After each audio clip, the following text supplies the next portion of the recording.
वह साधु बाबा के सामने सांप को देखते ही साधु बाबा को सतर्क करने की कोशिश करने लगता है। आदरणीय साधु बाबा जी, कृपया आंखें खोलिए। ऐसा कहते हुए मोहित ने सांप को दूसरी दिशा में फेंक दिया। उसकी आवाज सुनकर साधु बाबा ने अपनी आंखें खोलीं और उसे वहां देखकर वह चौंक गए। तुम कौन हो बालक? तुम क्यों चिल्ला रहे थे? कई सालों पहले मोहित नाम का एक आदमी अपनी पत्नी और बच्चों के साथ विजयनगर नामक एक गांव में रहता था। वह हर काम करने में सुस्त रहता था और अपनी विरासत में मिली सारी संपत्ति बेचकर परिवार का भरण पोषण करता था। फिर एक दिन उसकी पत्नी कोमल ने उसके पास आकर उससे कहा, सुनिए, जायदाद बेचकर कब तक खर्चा उठाओगे? हमारे बच्चे भी हैं और खर्चे दिन ब दिन बढ़ते जा रहे हैं। अब पैसा कमाने के लिए कोई नौकरी क्यों नहीं करते, या फिर कोई अपना व्यवसाय कर लीजिए। ऐसे ही संपत्ति बेचते रहेंगे तो ये घर भी नहीं बचेगा। खर्च की चिंता मत करो। मैं जानता हूं कि मैं क्या कर रहा हूं। तुम्हें कितनी बार समझाया है कि मुझे किसी के अधीन काम करना पसंद नहीं है। मैं किसी भी तरह परिवार का पालन पोषण कर लूंगा। जमीन के सारे टुकड़ों को बेच दिया और घर चला लिया आपने। इसके बजाय आप जमीन में खेती कर सकते थे। अब तो हमारे पास बेचने के लिए भी कुछ नहीं बचा। कहीं काम कर लीजिए और परिवार की देखभाल कीजिए। मुझे तो चिंता हो रही है कि हमारा क्या होगा। मैं समझ गया। मैं किसी भी कीमत पर इस परिवार का ध्यान रखूंगा और इस घर को नहीं बेचूंगा। अब मुझे ज्ञान देना बंद करो। मोहित को अपनी पत्नी पर गुस्सा आया, लेकिन वो व्यक्त नहीं करता। वह उसे यह कहकर शांत कर देता है कि वह काम नहीं करेगा और नहीं करना चाहता। इसके बजाय वह पैसे कमाने के विभिन्न तरीकों पर विचार करता है और अंत में एक निर्णय लेता है।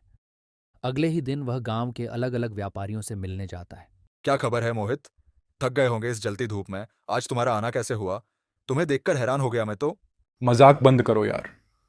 मुझे तुमसे कुछ मदद चाहिए, इसलिए मैं आज सुबह सुबह यहां आया हूं। तुम जमीन का सौदा करने आए हो ना? इसके अलावा कोई और कारण नहीं हो सकता।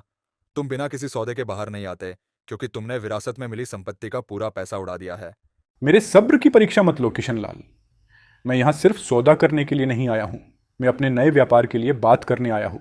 ओह अच्छा, नया व्यापार बताओ। मैं तुम्हारी क्या मदद कर सकता हूँ? मैं समझा नहीं। मुझे अपना व्यवसाय शुरू करना है शहर में। उसके लिए निवेश के रूप में तुमसे कुछ पैसे उधार चाहिए। सच में? तुमने खेती करने के बजाय खेती की जमीन बेच दी और मुझे आश्चर्य है कि तुम शहर में व्यवसाय कैसे करोगे। शहर में मेरा एक मित्र है, मैं उसके साथ मिलकर व्यापार करना चाहता हूं। मेरे पास एक बहुत अच्छा विचार है और मुझे आपकी सहायता की आवश्यकता है। आप करेंगे मेरी मदद? क्या है ये तो बताओ। अच्छा, आपको क्या लगता है मैं मूर्ख हूं? मैं अपना विचार आपको बताऊंगा ताकि आप मेरा विचार चोरी कर लें। तुम्हारी मर्जी, लेकिन यह बताओ कि तुम ये क्यों आए हो। ज्यादा कुछ नहीं। अगर आप अब भी मुझे 10,000 रुपये दे सकते हैं तो मैं इस महीने के अंत तक 40,000 रुपये वापस कर दूंगा। क्या तुम मुझे 40,000 रुपये दोगे अगर मैं तुम्हें अभी 10,000 रुपये दूं? क्या तुम मुझे बेवकूफ समझते हो मोहित? ये मेरे व्यवसाय का रहस्य है। वैसे भी अगर आपको विश्वास नहीं है तो मुझे यह पैसा कर्ज के रूप में दे दो। मैं यह पैसा ब्याज सहित आपको वैसा का वैसा लौटा दूंगा। मैं तुम्हें कर्ज कैसे दे सकता हूँ? आपके पास नौकरी है ना ही व्यापार। तुम मुझे कर्जा लौटाओगे कैसे? आप मुझ पर शक कर रहे हो। आप जानते हैं कि मेरे पास मेरा घर है, इसलिए उस घर को आप मुझसे वादा के रूप में ले सकते हैं और मैं लिखित में आपको दे देता हूं। किशनलाल को राहत मिली, क्योंकि उसे पता था कि कर्ज के रूप में पैसा उधार देना, वह भी ब्याज और सही दस्तावेज के साथ, उसके लिए मुनाफे का सौदा है। मैं आपको पैसे उधार दूंगा, लेकिन एक शर्त पर। मैं प्रति रुपये 100 पर 2 रुपये ब्याज के रूप में लूंगा। आपको बिना असफल हुए ब्याज का भुगतान करना होगा। बिल्कुल बिल्कुल, मैं आपके सारे पैसे समय पर चुका दूंगा। ठीक है, ये रहा पैसा। किशनलाल दस्तावेज में सारी बातें लिखकर ब्याज के लिए पैसा उधार दे देता है। मोहित खुशी खुशी वहां से चला गया। मोहित उसी तरीके से गांव के सभी अमीर लोगों को एक ही कहानी सुनाकर उनसे बहुत सारा पैसा इकट्ठा करता है और सभी में अधिक पैसा कमाने की आशा की किरण पैदा करता है। दिन के अंत में वह घर लौटता है और अपनी पत्नी कोमल से जाकर कहता है, देखो, अब मेरे पास कितना पैसा है। मैंने इस धन को अपनी बुद्धिमानी और चतुराई से पाया है। क्या तुम्हें मुझ पर भरोसा नहीं है? मैं जानती हूँ कि आप इतने होशियार नहीं हो। सच सच बताओ, आपने कौन सी चाल चली? मैंने गांव के सभी साहूकारों से कहा कि मुझे व्यवसाय के लिए धन की आवश्यकता है, तो उन सब ने मुझे ब्याज के रूप में पैसे उधार दिए हैं। क्या तुमने घर गिरवी रख दिया? हे भगवान, नहीं नहीं, एक से लिया है तो गिरवी रखना है, लेकिन मैंने 5 लोगों से पैसे उधार लिए हैं। समझ में आया तुम्हें? इसका मतलब तुमने उन्हें धोखा दिया। नहीं, मैं इन पैसों से आसपास के गांव और शहर में जाके व्यापार करूंगा और ये धन दुगुना कर दूंगा। तुम समझ रहे हो? आसपास के गांव में व्यवसाय करोगे? क्या आपको लगता है ये संभव है? उन सभी लोगों को ये पैसा कैसे लौटाएंगे?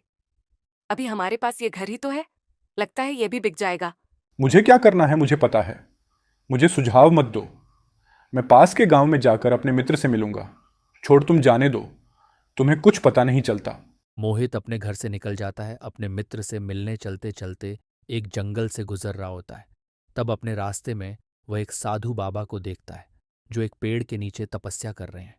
वह साधु बाबा के सामने सांप को देखते ही साधु बाबा को सतर्क करने की कोशिश करने लगता है। आदरणीय साधु बाबा जी, कृपया आंखें खोलिए। ऐसा कहते हुए मोहित ने सांप को दूसरी दिशा में फेंक दिया। उसकी आवाज सुनकर साधु बाबा ने अपनी आंखें खोलीं और उसे वहां देखकर वह चौंक गए। तुम कौन हो बालक? तुम क्यों चिल्ला रहे थे? तुमने मेरी तपस्या में विघ्न क्यों डाला? मेरा नाम मोहित है और मैं विजयनगर में रहता हूँ। मैं किशनपुर जा रहा हूँ। मैंने आपके सामने एक सांप को देखा तो मैंने उसे फेंक दिया। अगर मैं ऐसा ना करता तो वह सांप आपके पैर में डस लेता। मुनिवर, उसे सांप को दूर फेंककर मैंने आपकी जान बचाई है। ऐसा कहते हुए मोहित ने वह सांप उन्हें दिखाया जिसे उसने फेंका था। मोहित के काम से प्रसन्न होकर साधु बाबा ने उससे कहा, बहुत अच्छे। तुमने अपनी जान जोखिम में डालकर मेरी जान बचाई, इसलिए तुम मुझसे कुछ भी मांग सकते हो। मैं अपनी सभी शक्तियों के साथ तुम्हारी इच्छा पूरी करूंगा। मुनिवर, मेरी आपसे विनती है कि कृपया मुझे एक वरदान दें। जिससे भी यह पैसा मैंने जिससे उधार लिया है वह मुझसे अपना उधार दिया हुआ पैसा मांगने से पहले 2 बार सोचें।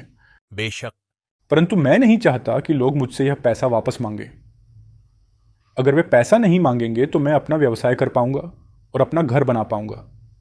कुछ खेती की जमीन खरीदने के बाद अपनी पत्नी के लिए गहने और अन्य संपत्ति भी खरीद पाऊंगा और थोड़े ही समय के भीतर पूरे मुनाफे के साथ गांव का सबसे अमीर आदमी बन पाऊंगा और एक सफल व्यक्ति भी। ठीक है, जैसा तुम चाहो। जिन लोगों ने आपको पैसा उधार दिया है वे जब तक जीवित रहेंगे आपसे वापस लौटाने के लिए नहीं कहेंगे। प्रिय साधु बाबा, आपका बहुत बहुत धन्यवाद। मैं हमेशा के लिए आपका आभारी रहूंगा। प्रणाम मुनि। खुश रहो, तुम जा सकते हो। मोहित वरदान को लेकर काफी उत्साहित महसूस करता है और पास के गांव में अपने दोस्त चेतन से मिलने उसके घर जाता है। चेतन, बहुत समय हो गया। सब कुछ कैसा चल रहा है मित्र?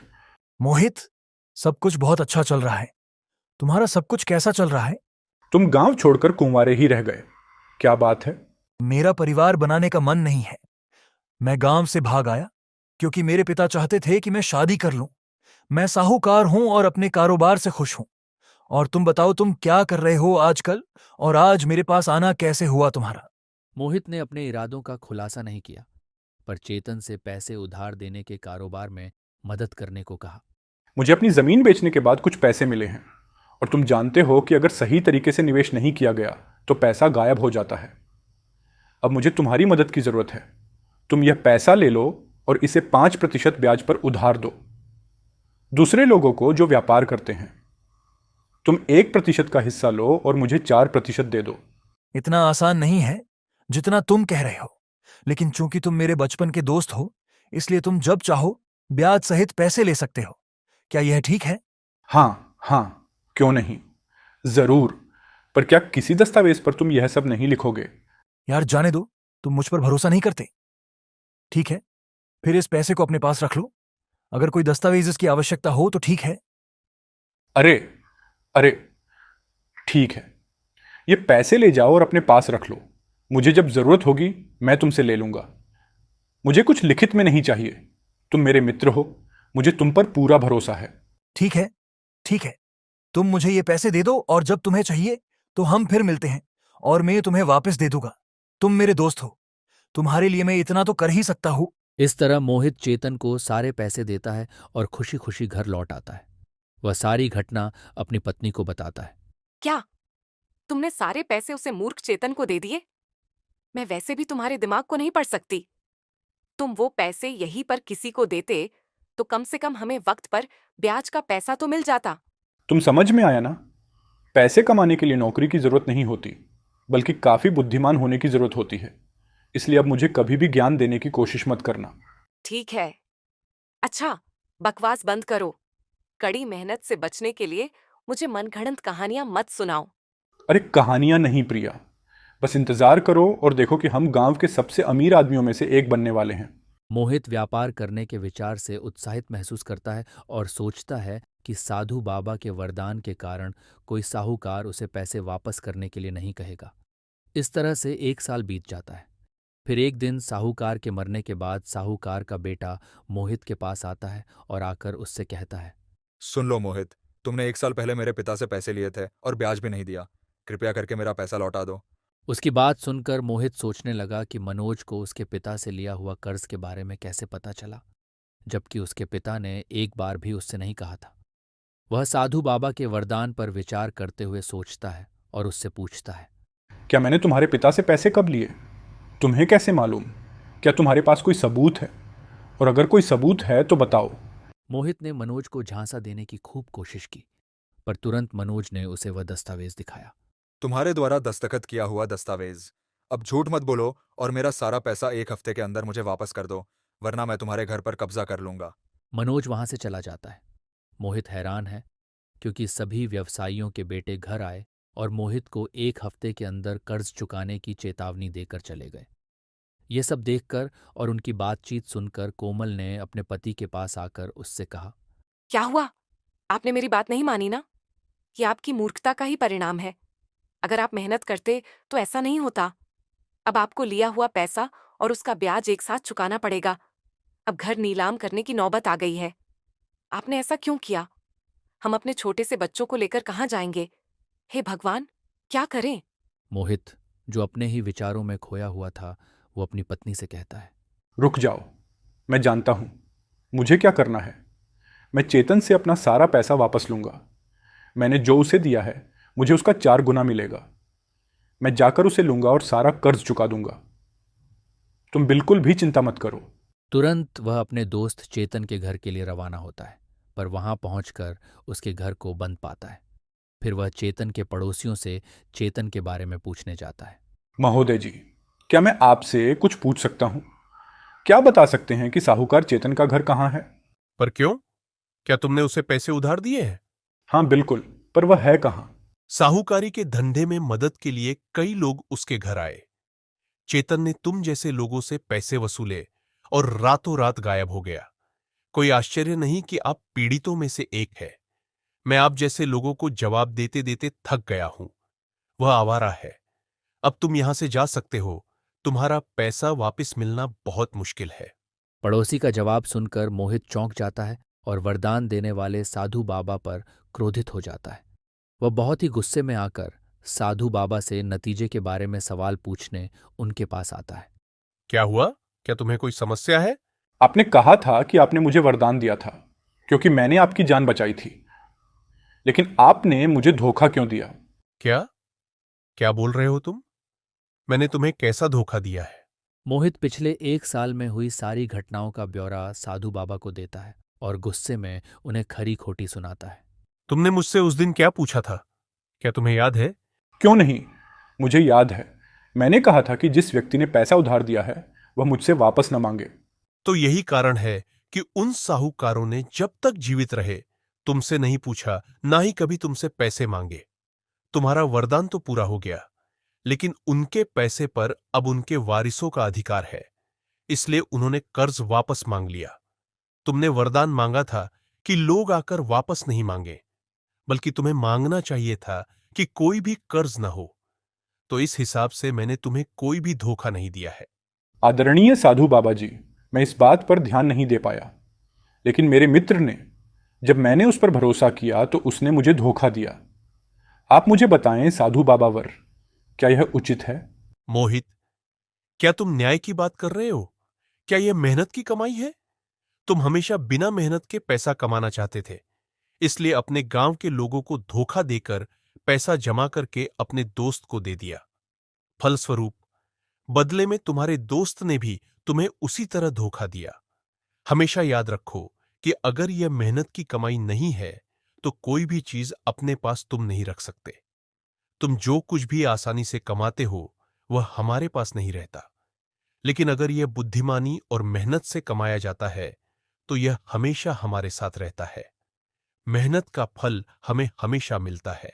मैं समझ गया और मुझे अपनी गलती का एहसास हो गया है। मैं अपने जीवन में कभी भी लोगों को पैसे के लिए धोखा नहीं दूंगा। मैं अपने परिवार के लिए कड़ी मेहनत करूंगा। मोहित अपना घर बेच देता है और अपना सारा कर्ज चुका देता है। वह उसी दिन से कड़ी मेहनत करने लगता है और कुछ ही समय में वह एक नया घर बनाता है और हमेशा खुशी खुशी अपने परिवार के साथ रहता है। नमस्ते दोस्तों। भगवत गीता में कहा गया है यद भावम तद भवति। जैसा आपका विश्वास होता है वैसे ही आप बन जाते हैं। आप सबका प्यार और विश्वास ही हमारी शक्ति है। आपके सपोर्ट की वजह से हमारा चैनल भक्ति और शक्ति को प्रणाम 1000 सब्सक्राइबर्स तक पहुंच गया है। हम दिल से आप सबका शुक्रिया अदा करते हैं। जय भक्ति, जय शक्ति। ऐसे और वीडियो के लिए सब्सक्राइब कीजिए हमारे चैनल जिसका नाम है भक्ति और शक्ति को प्रणाम।